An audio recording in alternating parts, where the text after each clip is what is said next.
Remue ménage. Remue ménage.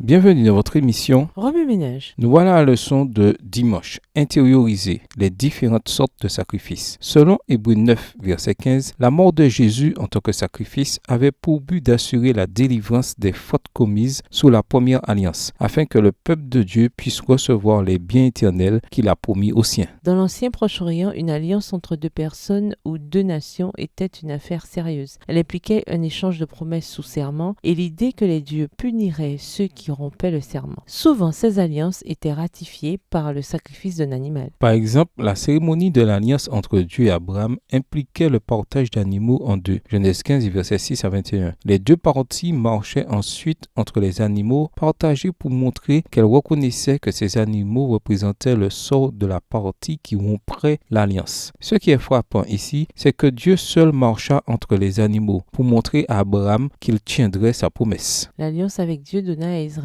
l'accès à la terre promise en tant qu'héritage. Elle impliquait toutefois un ensemble de commandements et l'aspersion de sang sur un autel. Cette aspersion impliquait la destinée de celui qui rompait l'alliance. C'est pourquoi l'Épître aux Hébreux dit que les péchés ne sont pardonnés que si du sang est répandu. Hébreux 9, le verset 22. Lorsqu'Israël rompit l'alliance, Dieu fut confronté à un douloureux dilemme. L'alliance exigeait la mort des transgresseurs, mais Dieu aimait son peuple. S'il se contentait simplement de détourner le regard ou s'il refusait de punir les transgresseurs, ses commandements ne seraient jamais applicables et notre monde sombrerait vite dans le chaos. Le Fils de Dieu s'offrit alors en tant que substitut. Il mourut à notre place afin que nous puissions recevoir les biens éternels qu'il a promis aux siens. Hébreux 9, les versets 15 et 26. Romains 3, les versets 21 à 26. En d'autres termes, il allait maintenir la sainteté de sa loi tout en sauvant ceux qui avaient enfreint cette loi. Et ça, il ne pouvait le faire que par la croix. La mort de Jésus a apporté le pardon ou rémission de nos péchés. Cependant, une telle rémission des péchés implique bien plus que l'annulation de la sanction pour nos transgressions de l'alliance. Elle implique d'autres éléments tout aussi importants. C'est pourquoi le système sacrificiel israélite comportait 5 types de sacrifices différents. Chacun était nécessaire pour exprimer la richesse de la signification de la croix du Christ. L'holocauste ou offrande consumée par le feu exigeait que l'animal entier soit consumé sur l'autel. Lévitique, le chapitre 1. Il représentait Jésus dont la vie serait consumée pour nous. L'expiation exigeait un engagement total de Jésus envers nous. Bien qu'égal à Dieu, Jésus a renoncé à tout ce qu'il avait et il a pris la condition de serviteur. Philippiens 2, les versets 5 à 8.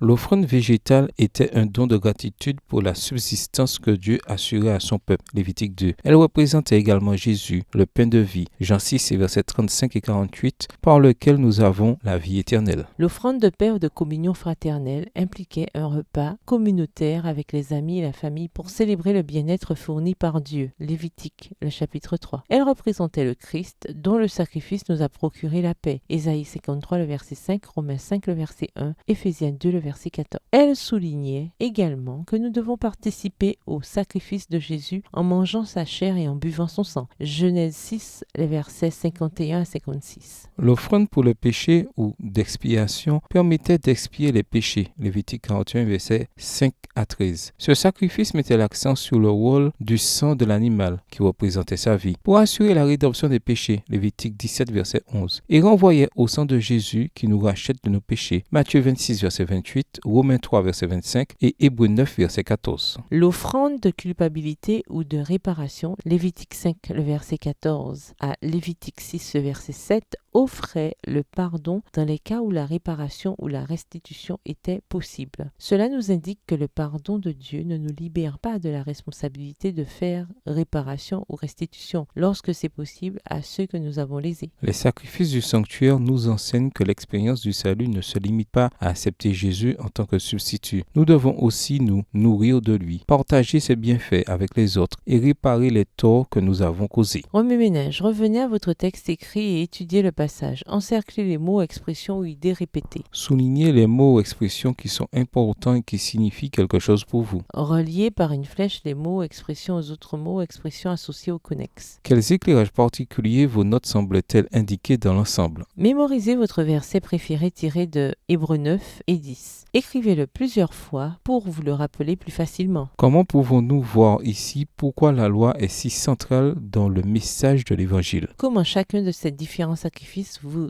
interpelle-t-il personnellement par rapport au sacrifice de Jésus? Au revoir. Et à demain si Dieu veut. Remue-ménage. Remue-ménage.